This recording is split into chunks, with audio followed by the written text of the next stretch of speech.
With us from the Congress, Mr. Rakesh Shetty. So Rakesh Shetty साहब नमस्कार. नमस्कार. Vande Mataram. Vande Mataram sir, Rakesh Shetty साहब. So they made you observer for Telangana and you won Telangana for the Congress. Yes. क्या बात है साहब. Lucky basket. Thank you. Sir, they should have sent you to Rajasthan, Madhya Pradesh and Chhattisgarh also. Congress बड़ा बंद. See, in Rajasthan, Chhattisgarh and Madhya Pradesh, if we see, in Rajasthan, if you see that the difference of vote was just 2%. Rajasthan is 1.6%. Yeah, something. And not even 2%. When Chhattisgarh was something like 4%, and Madhya Pradesh, yes, there is a big difference of 8%. Yes. But if you see the overall vote percentage in all four states, BJP has got something like 4 crore 81 lakhs vote, and Congress has got 4 crore 90 lakhs vote. That means 9 lakh people I voted for Congress party. That is more like 9 lakh vote is more like for Congress party, and it's a big thing. We are very much relevant as BJP and some Godi medias are showing that Congress is nowhere and not prepared for 2024. But it is proved to be wrong. If we see the data, people are with us. No, on that there is no doubt. I don't think you need even to talk about it. Let's be very clear. Anybody who says that the Congress is finished has to have his head examined. Let's be very clear. Sir, you are ruling in Karnataka, you are ruling in Telangana, you are ruling in Himachal Pradesh, plus you have governments in Bihar and in Jharkhand. I mean, come on. So, how can anybody say that you are not relevant or that the Congress has finished? That's being stupid. Yeah. But maybe it is good for you that they think that. Rakesh Shetty Sahab. No, and one more thing I would like to take your attention to. Ji. Now it has been like 4 days. Yesterday, Revant Reddy has taken oath as Chief Minister of Telangana. Yes. But no one is talking about Madhya Pradesh, Rajasthan and Chhattisgarh. There is a very huge dispute going on there. Yes. And Godi media is not bothered and not questioning them why they are failing to give a Chief Minister candidate. 5 days, sir. 5 days. 5 days. Yeah? From December 3 till today, it is now 5 days. And you know, if you just recollect, when we have formed India Alliance, immediately all this Godi media used to ask, tell me who is the Prime Minister candidate. We want to know the candidate. But with BJP, Godi media is not bothered to ask them who is your Chief Minister candidate, because this time, very surprising to see, Bharatiya Janata Party has not given us Chief Minister face. Not in Rajasthan, Chhattisgarh or Madhya Pradesh. In all 3 states. Absolutely true. Also. And by the way, the Speaker of the Maharashtra State Assembly has nothing to do with what Mr. Rakesh Shetty was saying. So I don't know why we had put him on. Richie, Pradeep, you wanted to ask something? Yeah. You know, just Prakash said, Amit Shah ji छाती तब तबा के बोले कि आप सुनिए Pakistan occupied Kashmir हमारा है. It is ours. And we have been doing great things where this is concerned. And then he goes on, we want to make this a zero terror state and we are making all plans to be total terror free. Article 370 was the right direction. बोले कि एक देश दो विधान दो प्रधान हो ही नहीं सकता. मोदी साहब आने के बाद ये पूरे सिस्टम बदल दिए. 2 झंडे इस देश में नहीं फैलाएगा, एक ही झंडा. मोदी साहब ने उसको किया. और नेहरू जी ने डबल जो बोले कि डबल जो नुकसान पहुंचा दिया देश को by having a ceasefire 3 days before and taking the matter to UN. Now you heard Amit Shah speaking and you heard the treasury bunches applauding his speech. How do you see it, Rakesh Shetty sir? You have to give me 5 minutes for this. Please go ahead, sir. We have time.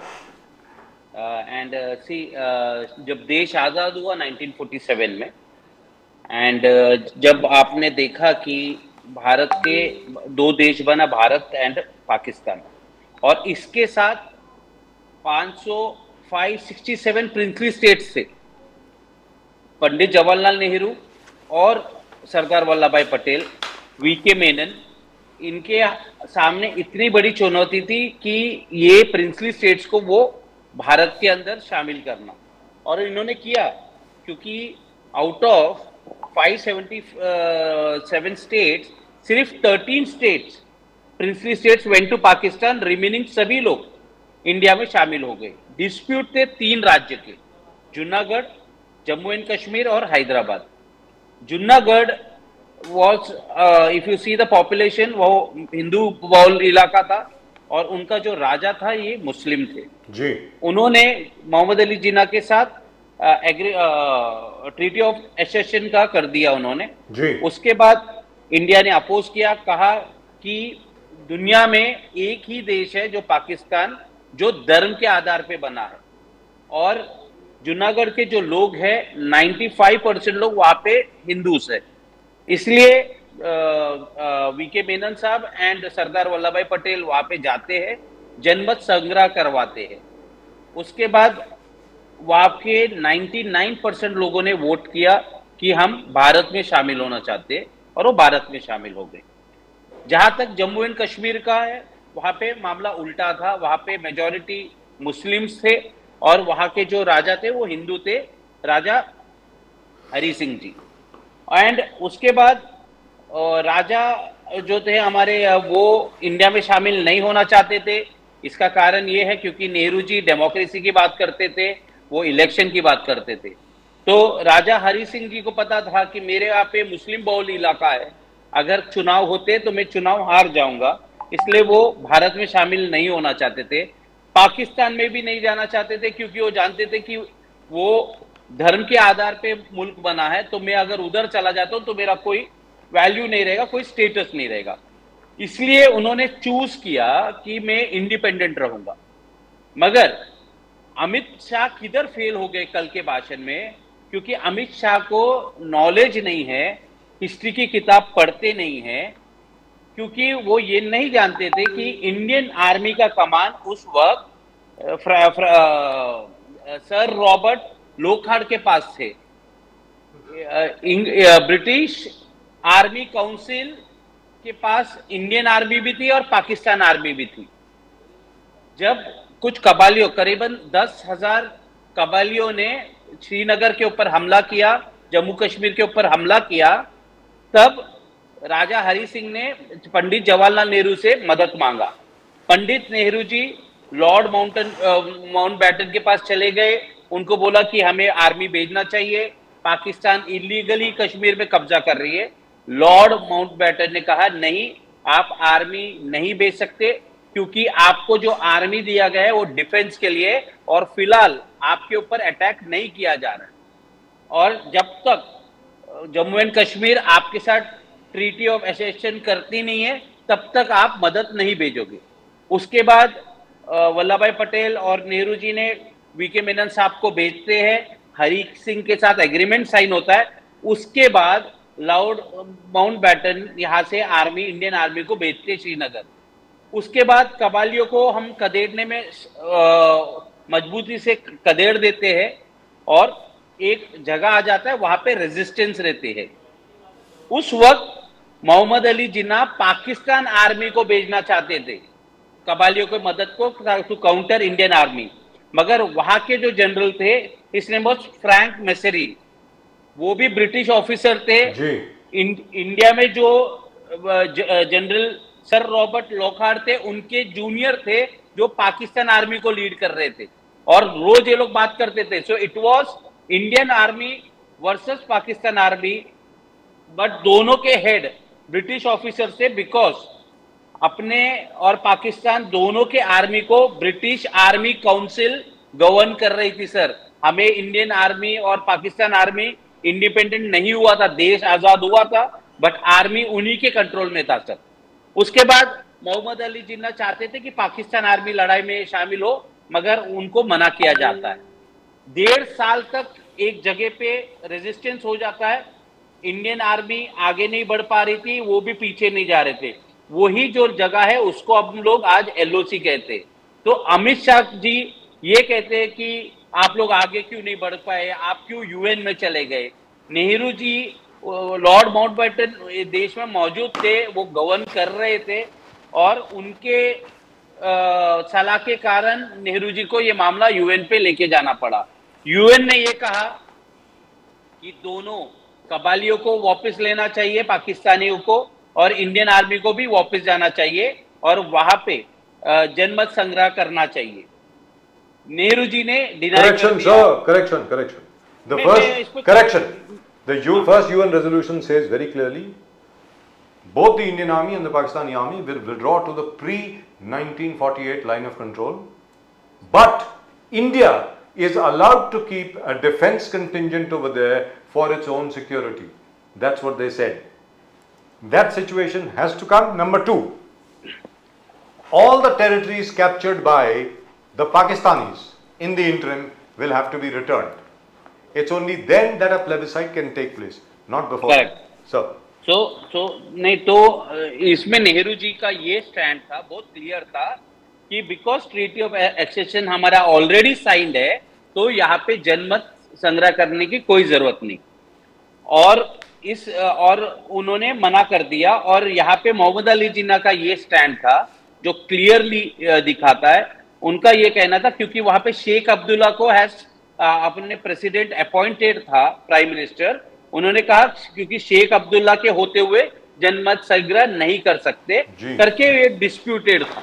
तो अमित शाह जी को मैं ये कहना चाहता हूं, उनको इस चीज का नॉलेज ही नहीं है कि इंडिया और पाकिस्तान आर्मी दोनों 1949 तक Indian army British army council govern कर रही थी और पाकिस्तान का आर्मी को if I remember correctly, the chief of the general staff, otherwise known as the commander in chief at that time, these days of course we have chief of staff, at that time it was commander in chief, was Sir Roy Bushar, who was commander in chief of both armies.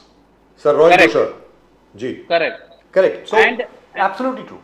Ji. And if you read those books very clearly, whatever has happened, Amit Shah पता नहीं अपना knowledge कहाँ से लाते हैं, RSS के 54 book से वो पढ़ते हैं और आ जाते हैं। नेहरू जी का इस देश में इतना बड़ा कंट्रीब्यूशन है कि कोई उसको मैच नहीं कर सकता था। We were all time low, debt था देश के ऊपर, देश में कुछ बनता नहीं था। उसके बाद नवरत्न कंपनियां शुरू किया। ही has done everything for this, because आपको पता है कोई बच्चा का जन्म होता है तो first 1000 days are very important. वो पहला 1000 डेज में आप उसको जो खिलाते पिलाते हो वो रेस्ट ऑफ द लाइफ उसी पे वो सस्टेन करता है। उसी तरह देश का भी हालत उतना बुरा था जब पंडित जवाहरलाल नेहरू जी ने ये कमान हाथ में लिया। So I will not agree, I totally disagree with Amit Shah. And I want to say, आज तो आपका सरकार है, आपको पता है कि जो उस समय हुआ गलत हुआ है, तो आप तो सुधार करिए ना, एलओसी से आगे बढ़िए। रेड क्लिफ का जो लाइन है, जो आपने एटलस मैप में जो बॉर्डर है वहां तक आप लेके जाइए। आप किसका इंतजार कर रहे? नेहरू जी ने गलती किया तो आप क्यों गलती कर रहे हो? आप लेके जाइए, देश को आगे बढ़ाइए, अखंड भारत बनाइए। पार्लियामेंट में आपने अखंड भारत का एक मैप लगाया इन्होंने, तो वहां तक लेके जाइए। अफगानिस्तान, ईरान तक वो बॉर्डर लेके जाना चाह रहे, तो मैं तो कहता हूं भारतीय जनता पार्टी और अमित शाह को कि आप लेके जाइए ना वहां तक, कौन रोक रहा है आपको? मगर सर सबसे बड़ी बात यहाँ पर यह है कि आज की तारीख में आजकल पढ़ता कौन है सर? कौन पढ़ता है आजकल? आप मुझे ये बताइए ना। ये जो आपने एक्सप्लेनेशन दिया, स्पष्टीकरण जो आपने दिया, सीधी सादी बात है। आज की तारीख में बच्चे जो हैं वो व्हाट्सएप यूनिवर्सिटी पढ़ के आए हैं, व्हाट्सएप पे जो कुछ आ जाता है वो मान लेते हैं। पंडित नेहरू के बारे में ना जाने क्या क्या लिखते हैं। आदरणीय सम्मानीय Feroze Gandhi, one of the best journalist in the country, one of the best journalists in the country, he didn't even bother about the fact that his father-in-law was prime minister. He still exposed the finance minister at that time. He still exposed Dalmia ji for the biggest insurance scam at that time. तो मतलब, और उनको आप फिरोज खान बुलाते हैं, कहते हैं फिरोज गांधी का नाम नहीं था, उसका नाम फिरोज खान था। खान बुलाते हैं, जी। उसका गांधी। तो मेरा ये कहना, और उनको समझाते समझाते लोग थक जाते हैं। अरे भैया, and I can tell you myself, I myself have interviewed Feroz Gandhi's sister Alu Dastoor right here in 93-94 in Mumbai. Okay. तो मतलब क्या बोलेंगे सर? आज की तारीख में कौन मानता है? कौन मानता है आज की तारीख में? तो मेरा ये कहना है कि आपको भी स्ट्रेंथन करना पड़ेगा ना सर। अपना जो सोशल मीडिया है आप भी जरा स्ट्रेंथन कीजिए। और सबसे बड़ी ताकत आपकी मालूम है क्या है? आपकी क्या ताकत है सबसे बड़ी, राकेश शेट्टी साहब? ये मैं बहुत पहले से कह रहा हूं सर, आपके साथ सच है। आपको सिर्फ सच बोलना है, आपको कुछ और नहीं बोलना है, और सच को रिपीट करना है। And you have documentation to prove it, so why don't you do it? ये जरा समझाइए मुझे, why doesn't the Congress do it? Because nobody reads books anymore. Correct. ये बताएं सर, क्यों नहीं करते आप लोग? नहीं सही बात है। इवन मैं अभी आपको बता रहा हूँ, मध्य प्रदेश, छत्तीसगढ़, राजस्थान, तीनों जगह पे जो रियल पोजीशन था उसमें हम काफी बेहतर कर सकते थे। पब्लिक हमारे साथ थी, पब्लिक सेंटिमेंट्स हमारे साथ थी, मगर वो जो इलेक्शन मैकेनिज्म आप कह रहे, वो हम और बेहतर कर सकते हैं और हम कोशिश कर रहे हैं और करेंगे।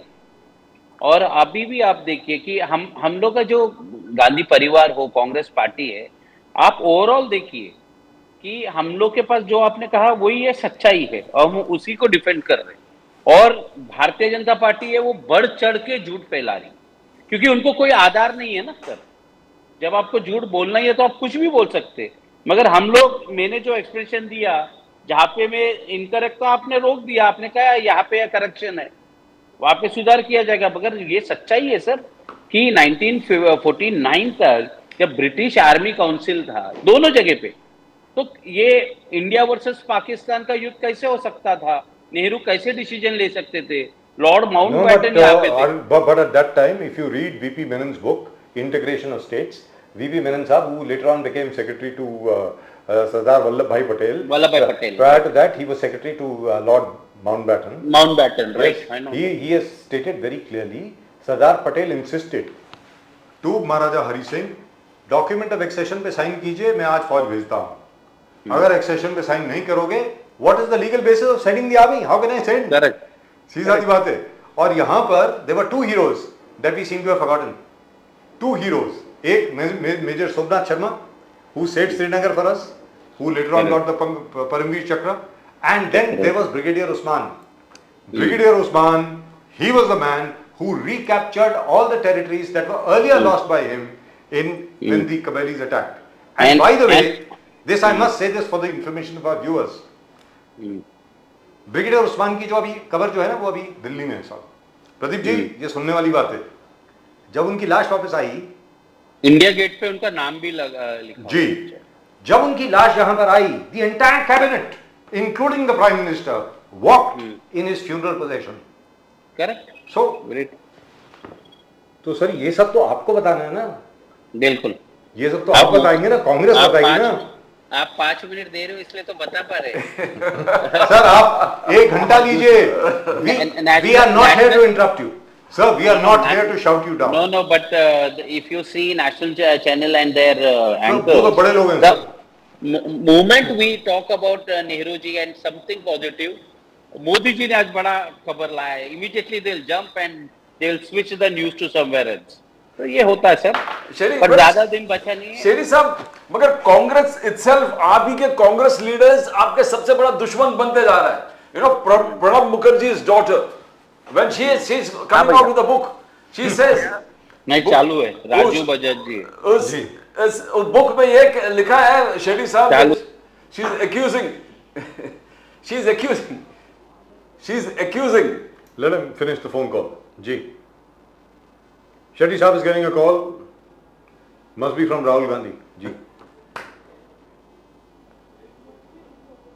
so I mean, he's just muted his phone, so we can't hear him. We can't hear him talk. Right. But the only thing is, Pradeep ji, the fact that this is Yeah, ji, you know, Shetty साहब, बताइए Shetty साहब। Pranab Mukherjee farmer Congress leader कृपा शंकर जी थे। मैंने उनको कहा कि राजू बजाज जी का शो चल रहा है, बोला प्रणाम बोलिए मेरी तरफ से। जय भवानी, हर हर महादेव। तो वापस आ रहे हैं सर, क्या वो राकेश शेट्टी साहब वापस आ रहे हैं कांग्रेस में? नहीं, वो अभी खुश है बीजेपी में। So I hope the BJP is also happy with him. Right.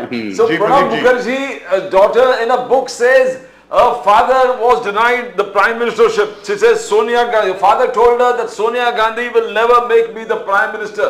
Pranab Mukherjee told her. And in the very incident, she's talking about Pranab Mukherjee taking a walk in the early morning. Rahul Gandhi ji coming to meet him at 8 o'clock. He says Pranab Mukherjee usually doesn't meet anybody in the mornings. Rahul Gandhi arrived, but his appointment was in the late evening. तो जो प्रणब मुखर्जी का कहना है कि जो जिसके office को am और पीएम का पता नहीं है, तो वो पीएमओ कैसे चलाएगा? How will they run the PMO? So he's just striking down the very chances that Rahul Gandhi can be the prime minister. That is your tall senior leader Pranab Mukherjee. How do you know, people within the Congress itself are pulling Rahul Gandhi down? Don't you think, Shetty sir? मैं personally Rahul ji को बहुत बार मिल चुका हूँ और हमने बहुत closely काम भी किया है जब मैं नेशनल यूथ प्रेसिडेंट था। एंड मैंने देखा is very intelligent, very smart. And media and social media का सेक्शंस है जो क्या है कि उनके छवि खराब करने के लिए करोड़ रुपया खर्चा किया था। आज भी आप देखिए, राहुल जी आज हमारे पार्टी में कोई पद पे नहीं है। हमारा प्रेसिडेंट खरगे जी है, खरगे जी के लीडरशिप पे कर रहे, मगर जैसे ही तीनों राज्यों में हार हुआ तो सब राहुल जी के ऊपर पहुंच गए। तो मुझे ऐसा लगता है कि देखिए, राहुल जी आफ्टर भारत जोड़ो यात्रा जो इमेज मेकओवर हुआ है, और वो सही में वो सच्चा आदमी है सर। मैं बहुत सारे बिजनेसमैन को मिलता हूँ, मल्टीनेशनल के लोगों को मिलता हूँ, और वो बताते हैं कि राहुल जी जो है वो सबको बहुत कम समय देते, वो व्यापारियों को दूर रखते, गरीबों को अपने पास रख बुलाते हैं और उनका प्रॉब्लम सॉल्व करने का काम करते। तो राहुल जी को किसी से सर्टिफिकेट लेने की जरूरत नहीं है। और राहुल गांधी को आप बताइए ना, इनको क्या जरूरत है कन्याकुमारी से कश्मीर तक चल के जाने की? इनको क्या किसी चीज की कमी आपको लग रहा है? कुछ है? कुछ जरूरत नहीं है। ये लोगों का दर्द वो समझना चाहते थे। They he wanted that to understand people's problem. That is the reason he has done that. And see, and I'll tell you, in 2024, it is not a cakewalk for Bharatiya Janata Party. They are going to have a very tough fight with BJP and our alliance. जो India गठबंधन है उनके साथ, क्योंकि जो आप 2013 में जो नरेंद्र मोदी का भाषण निकाल के देखिए, वो जिसको भ्रष्टाचारी बोलते थे, उसके बाद उनके जो डिपार्टमेंट है, इनकम टैक्स, ईडी, सीबीआई, ये लोग जिनको नोटिस डाले, सब लोग बीजेपी में आ गए, उनके अलायंस बन गए। आज आप देखिए, नवाब मलिक जिसको ये लोग आतंकवादी बुलाते थे, आज आ गए, वो अजित पवार के कैंप में बैठ गए, बीजेपी के अलायंस में। आप कुछ दिन देवेंद्र फडणवीस जी ने तो चिट्ठी विट्ठी लिख के दी है ना, सर, ये तो धोखा है। देखो, देवेंद्र फडणवीस के ऊपर तो बिल्कुल नहीं भरोसा करना चाहिए, बिकॉज जब ये नागपुर के मेयर थे, ही वॉज वेरी यंग, और तब वो कहते थे कि अलग विदर्भ नहीं बना तो मैं शादी नहीं करूंगा। ये बहुत फेमस था जी। शादी भी हो गए, बच्चे भी हो गए, बच्चे बड़े भी हो गए, विदर्भ नहीं बना। तो ये सब कोकले बातें, इनके ऊपर ये जुमले, जो अमित शाह ने एक नया वर्ड दिया जुमला, उसके पहले तो मैं जानता भी नहीं था जुमला का मतलब। तो ये है, ये चुनावी जुमला है। एक महाविकास आघाड़ी में एक मिनिस्टर थे, उनका नाम थे संजय राठौड़। उनके ऊपर एक महिला ने आरोप किया था जी। तो देवेंद्र फडणवीस जी ने चिल्ला चिल्लाकर, प्रेशर डालकर उनको मंत्री पद से हटवा दिया। उसके बाद उनके ऊपर पुलिस इन्वेस्टिगेशन चल रहा था। जैसे महाविकास आघाड़ी का सरकार टूट गई, पहले कैबिनेट में संजय राठौड़ को वापस ले लिया। आज आप देख लो, जिस नवाब मलिक को जेल भेजा, वो आके आपके बाजू में बैठ गया। अभी देवेंद्र फडणवीस ये बता रहे कि उसके ऊपर देशद्रोह का आरोप है। अरे गुजरात में चले जाओ, हार्दिक पटेल है, हार्दिक पटेल कांग्रेस पार्टी में थे, उसके ऊपर भी देशद्रोह का आरोप था। आज बीजेपी में चला गया और एमएलए भी बन गया। वहां पे देशद्रोह का आरोप का वाला केस चल रहा है उसका, वो अभी खत्म हो जाएगी। तो मैं ऐसा समझता हूँ। उधर आप आसाम में देख लो, वहां पे जो कांग्रेस के लीडर थे, उनके ऊपर ईडी का नोटिस है, वो जेल जाने वाले थे, आज वो वहां पे मुख्यमंत्री बने हुए।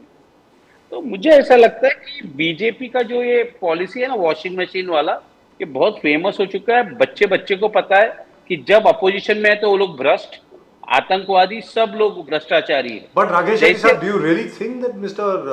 Devendra Fadnavis will actually agree to Mr. Nawab Malik sitting in the treasury benches after writing such a letter? He's written a formal letter, sir. He's not just said it.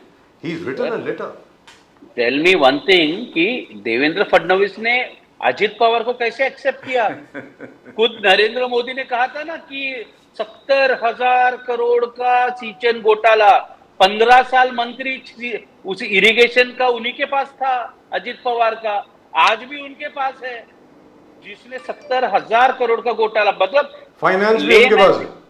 Finance भी उनके पास। अच्छा, finance उसके पास है। उद्धव ठाकरे जी के government में भी finance Ajit Pawar के पास था। ये शिवसेना के जितने लोग गए, क्या बोल के गए? अरे अजित पवार हमको फंड्स नहीं दे रहे। आज वही व्यक्ति तुम्हारे साथ बैठा है, हिंदुत्व भी खतरे में नहीं है और फाइनेंस का भी सब अच्छा हो रहा है आपको। सो ये सब हिपोक्रेसी है सर। भारतीय जनता पार्टी को अगर कोई इंडस्ट्रीज एक्वायर करना है या एमएलए को एक्वायर करना है या कोई पार्टी तोड़ना है, सिंपल फॉर्मूला है, 3 एजेंसी से इनको पहले भेज देती है और उसके बाद नेगोशिएट करती है। ईडी इनकम टैक्स को भेज देती है, उसके बाद उनसे नेगोशिएट करती है और उनको अपनी तरफ कर लेती है। आप So, क्या- according to you, Mr. Nawab Malik will be accepted as a member of the Ajit Dada group and perhaps might even become a minister. Is that what you're saying? I am saying, how did BJP accept Ajit Pawar? How did you accept Chhagan Bhujbal? How did you accept Praful Patel? What is Hassan Mushrif? इनके ऊपर तो warrants pending है। प्रफुल्ल पटेल का सीजे house चले जाइए, ED का office खुला है। मतलब they were in the verge, मतलब वो जेल के दरवाजे तक पहुंचकर सब मंत्री बन गए। अब बताओ। But you know, I'll tell you, Sherry साहब, you lost 3 states. Basically, Hindutva was the agenda. चाहे वो राजस्थान में कन्हैयालाल मैटर था, PFI was there, राम मंदिर, कृष्ण जन्मभूमि, ये सब। बट आज भी you are meddling with Hindutva. Karnataka का असेंबली से आप, विधानसभा से आप सावरकर के जो फोटो हटाने वाले बात कर रहे हो, you are again invoking Hindutva, you are showing that you are anti-Hindu, you are anti. Savarkar was always an issue. Now Maharashtra में you have a problem because Uddhav, आज ऑलरेडी मोर्चा चालू हो गया कि उद्धव बाला साहब ठाकरे आप बताओ ये सावरकर वाले इशू में आपका स्टैंड। तो you know any of these act whenever you touch, because last time शायद पवार साहब ने राहुल गांधी जी से बात होके ये निर्णय किया कि Savarkar will not touch, it doesn't benefit anybody, or we come to the losers end. तो ये सावरकर फिर इन्वोक हो गया। You don't think you are facilitating BJP's polarization? How do you see that, Shetty sir? See, this is a diversion, what I feel. Bharatiya Janata party के पास जब development में कुछ नहीं है, ना रोड है, ना आपने किया ना, ये कर्नाटक में कांग्रेस ने किया, बोले कि विधानसभा से हटा दो वीर सावरकर का photo.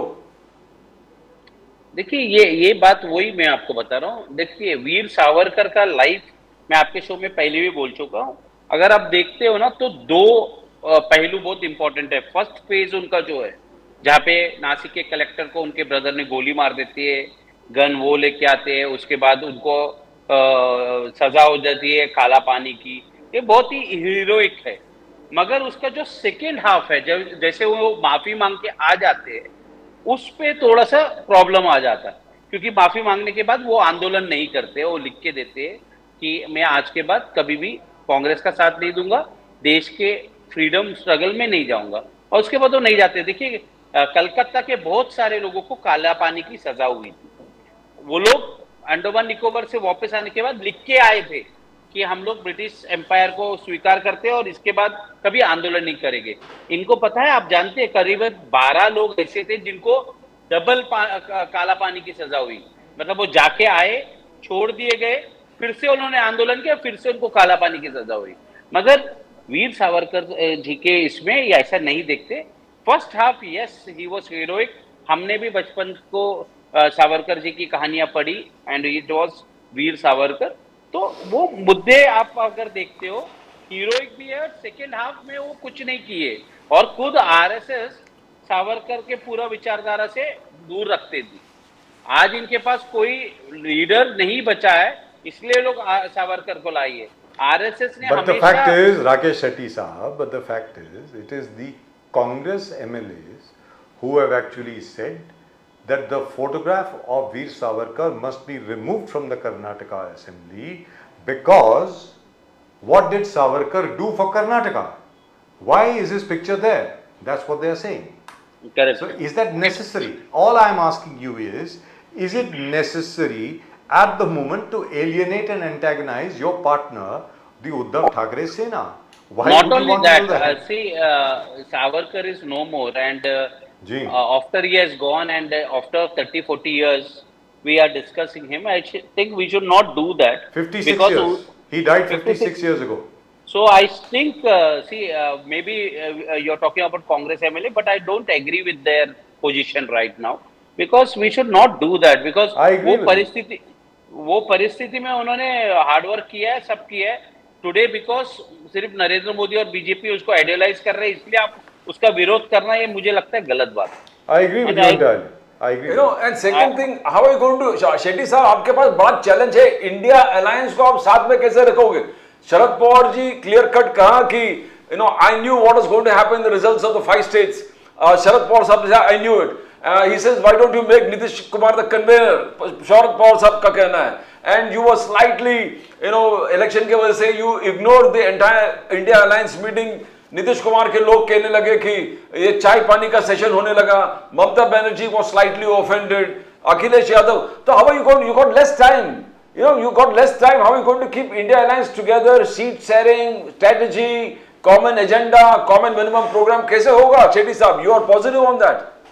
See, the thing is, Congress हमेशा बीजेपी का विरोधी रहा है, और अगर आप इंडिया अलायंस देखते हो तो कांग्रेस के साथ जो लोग भी आए ये कभी ना कभी भारतीय जनता पार्टी के अलायंस हो चुके हैं.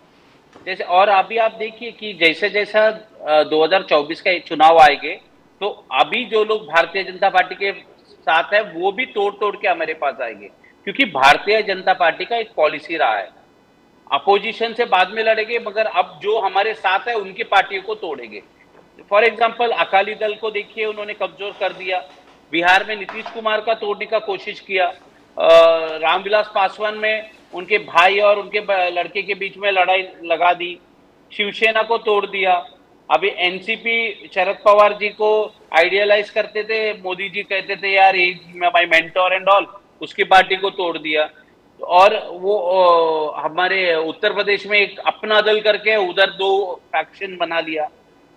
कश्मीर में मुफ्ती सैयद उनके साथ उन्होंने अलायंस किया, बाद में वहां पे भी गवर्नर रूल, प्रेसिडेंट रूल लगा दिया. तो इनका एक इतिहास रहा है कि अपोजिशन को कम नुकसान करेंगे मगर अपने अलायंस को ज्यादा करेंगे. तो जैसा 2024 आएगा ये सभी लोग एक साथ आ जाएंगे इंडिया अलायंस के अंदर और हमारी टीम काफी मजबूती से लड़ाई लड़ेगी. सर चलते चलते, would you care to comment on what has happened to Mahua Moitra? She has been expelled. It is sad and see this Moitra जी के साथ जो हुआ है वो कुछ दिन पहले राहुल गांधी के साथ हुआ. Because it is very evident now कि राजा का जो जान है वो तोते पे है. मतलब जो भी अदानी को हाथ लगाएगा उसको तो एमपी के हाथ धोना पड़ेगा. And that what is happened, but I think she is very vocal and she will fight back and we are with her. Yes, I know. The entire, in fact, more than anybody else, in fact, the Congress MPs defended her more than anyone else. Yeah. और सबसे बड़ी बात यहाँ पर ये, मतलब मैं ये जानना चाह रहा हूँ आपसे राकेश शेट्टी साहब के, अगर पार्लियामेंट में मेंबर ऑफ पार्लियामेंट के साथ अगर प्रोसीजर फॉलो ना किया जाए तो फिर किसके साथ होगा सर? किसके साथ होगा? मतलब कोई आपको एक्यूज करता है, उसने एफिडेविट दिया, मान लिया, चलो ठीक है दिया भाई, उसको सामने तो लाना चाहिए ना, क्रॉस एग्जामिनेशन तो हो उसका.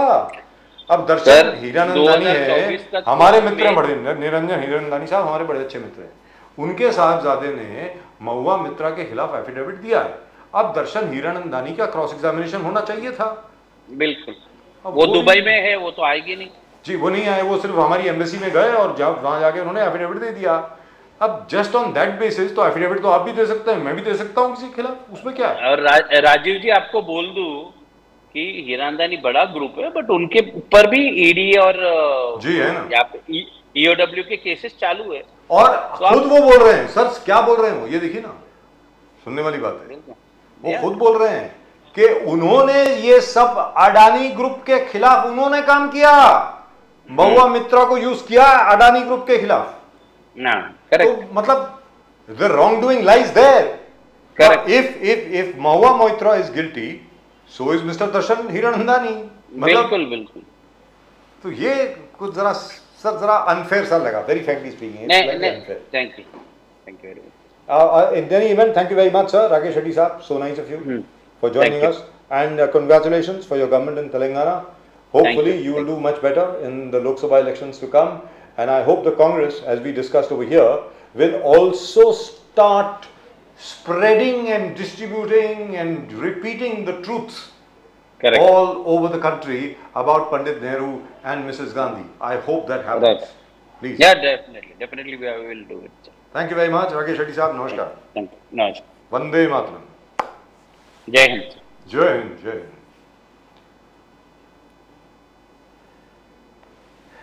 Pradeep ji, It's going to be it's going to be tough. You know, if I were to talk about why did Mr. Amit Shah say that, it would have taken a very long time. Because the fact is at that time, Major General Thimayya, who had been sent after these raiders, he had specifically asked for, वो जो 3 दिन की बात कर रहे हैं ना, Yes, yes. कि 3 दिन पहले उन्होंने सीज फायर कर दिया, जनरल थिमैया ने बोला था मुझे सिर्फ 3 दिन और दे दो. I will reach Rawalpindi from, or I will at least reach Sialkot, and the Pakistanis will have to sue for peace. वो उनको नहीं दिए गए because I'll tell you why. Pandit Nehru was sick and tired of all the bloodshed. He said he didn't want any more people to die. That's what he said. Now the problem is, this is history, and what has happened has happened. You can't change that. The fact remains that there is a Pakistan occupied Kashmir. The fact remains we had an opportunity to take it over. The fact remains we did not do so, which is why the problem still remains. On that there is no doubt.